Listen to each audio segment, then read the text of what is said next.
Welcome to the series on toxic relationships. In this video, I'll be walking through whether or not you might be in a toxic relationship and what are the signs of a toxic relationship. And better yet, we'll be distinguishing what's the difference between what is a toxic one and what is an abusive one. And it can be a fine line. While all of these topics on toxic are not mental health disorders, it is important to know that we use it in this phrase or talk about it in this way to help you identify what are some maybe unhelpful and unhealthy ways and dynamics that are happening in your relationship. There can be power in knowing and naming what you might be going through. Welcome to Pen Forward. If you haven't already subscribed, I really encourage you to do that now, and make sure to ring that notification bell in the video description because you want to stay up to date on all of our new content. I am Mariana Body, and along with my co-founder Cynthia King, we will be putting out new videos and content every single week on Saturdays, all about helping you improve your most meaningful relationships, from your partnership, with your relationship with your kids, family, co-workers, maybe even in-laws.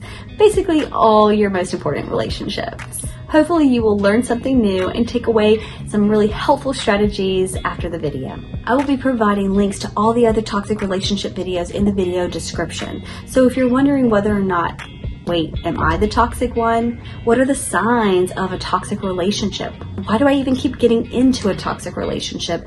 And better yet, how to end things in a toxic relationship.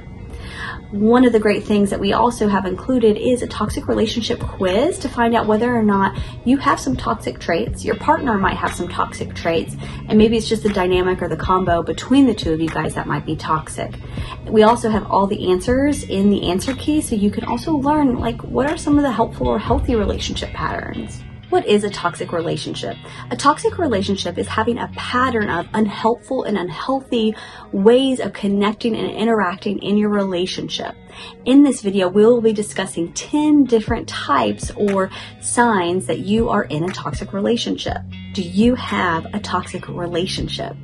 We're going to be outlining what is a toxic relationship, the different types of toxic relationship, and then outlining what makes an abusive relationship, and is there a fine line between the two.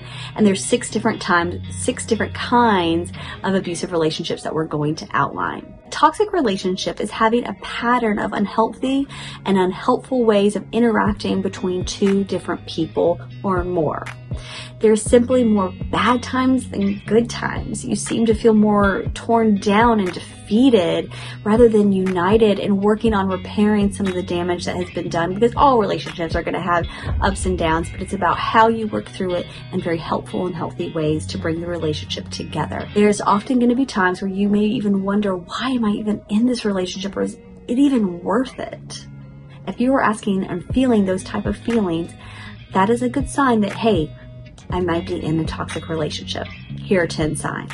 The first one is Gottman's 4 Horsemen of the Apocalypse. And so this one includes 4 different subtypes. And they are criticism, contempt, stonewalling, also known as silent treatment, and defensiveness. Let's outline each one. For criticism, this is the partner who is highly critical of you, and it could be in all areas or in one way, but you know that they're going to be critical about the same things, and they always leave you feeling defeated or like you have to be on the defense or the attack. Contempt may sound a lot like criticism, but contempt involves constantly disrespecting your partner, and this is in the form of ridicule, belittling, mocking. It's just some form of disrespect, and usually the other partner starts to build up resentment over time. Stonewalling. This is when you might be withdrawing from the conflict or an interaction with your partner with the intent of one trying to get back at the other partner, or you just don't know how to respond or engage in another type of way, and it becomes more passive. So you may give the silent treatment whenever there's type of conflict and you don't ever come back or return to it. Defensiveness is exactly what it sounds like. It's when the partner always responds or interacts in a defensive way because they feel like the person is going to attack them. And often the other partner is the criticizer. So you might be on the defensive end of it, but rarely responding in a defensive way is going to be effective in helping resolve conflict, especially between the criticizer and the defensor. The second type of partner is the one who is highly reactive.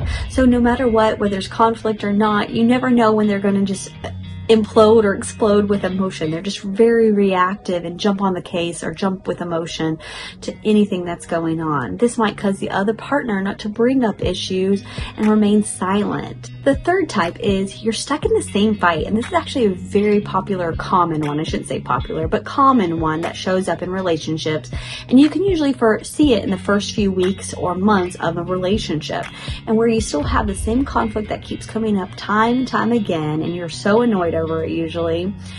But the problem is that it's not getting resolved. Somebody's needs are going unmet, and this usually sets up a lot of different issues and becomes a toxic pattern in a relationship. Fourth one is the partner who cannot take responsibility, and they're constantly deflecting any type of blame that might be coming their way. And it may be perceived, it doesn't even have to be real. So they feel like the other person or partner is coming at them, and then they are always putting the blame. The problem with it is that whenever you're trying to work through an issue, you feel stuck. One of the partners feels stuck because they feel like you're not taking your ownership or side of things when it might be two that are causing the issue in the relationship. The fifth one is dishonesty. So this is where the partner is constantly being dishonest, and it could be even like in the smallest, littlest ways. It could be lying about getting a job or having an interview somewhere or getting fired when you didn't get fired. Lots of little things that show up, and it's really hard to usually track over time, but eventually your other partner will pick up on the signs. And the person who is constantly being dishonest or maybe lying usually comes from a very, very deep place where they feel like they aren't going to be accepted by the other person, or they themselves don't accept themselves. The sixth one is the me versus you mentality. And this is where you guys feel like you're always on opposite sides. There's no team in your partnership. You aren't working together, whether it's, cooking a meal or during a conflict. No matter what, it's always me versus them mentality. The next one is patterns of jealousy. This person is constantly jealous of you or any type of relationships that you might have with a person. And they are usually worried about like cheating, emotional infidelity, physical, infidelity. The list can go on. And it shows up by them like constantly being suspicious and like asking follow-up questions, checking your phone to see who you've been messaging, looking up on social media. Who are you friends with? Who's befriending you? It shows up in places of insecurity, and what happens is it threatens the safety and security of the relationship. Another one is called love tests, and a love test can look like something very benign, but a love test is really actually trying to challenge or test how much you really are committed to the relationship or love the other person.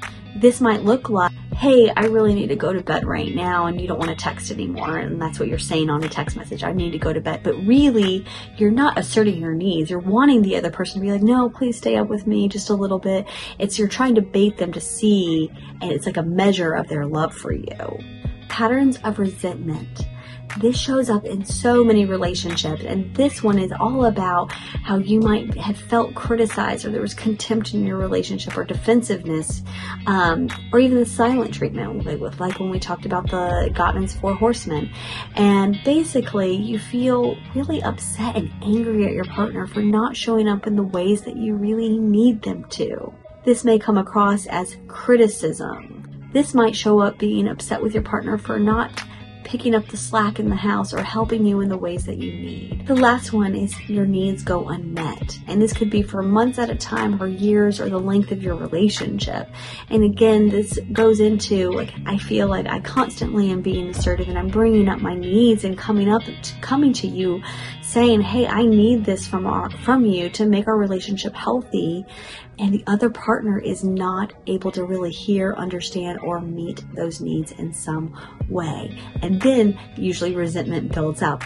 And as you can see, a lot of these aren't just, one type of toxic pattern that might show up in a relationship. You may have multiple, especially over time, multiple ones may have developed or stacked on top of each other. So now that we talked about toxic relationship patterns, what's the difference in abusive relationships? Well, abusive relationships goes a little bit further, okay?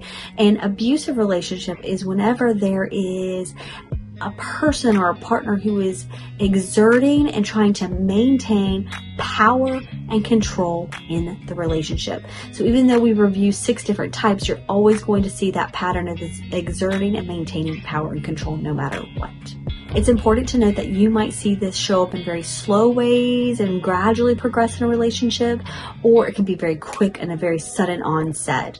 And one of the things that we look for is to see if there is a cyclical pattern, and this may not always happen, but you can usually see it over time.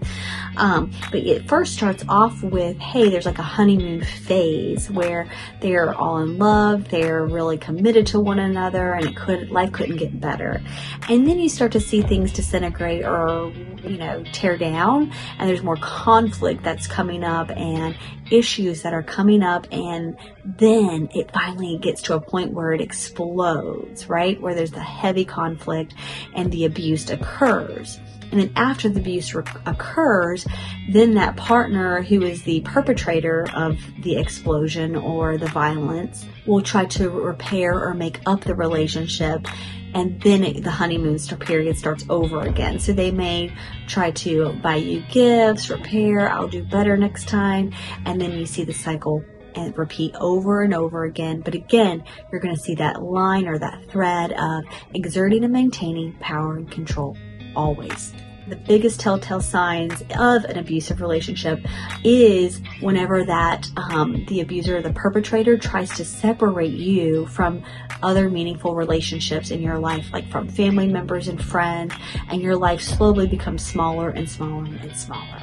If you or someone you know might be in an abusive relationship, please seek professional help. We've included all the helpful resources in our video description if you or someone you know needs help. So what are the signs of abuse? We're going to review 6 different types. And before we do, I just want you to know that mental health professionals might interchange or use different language to describe the same thing.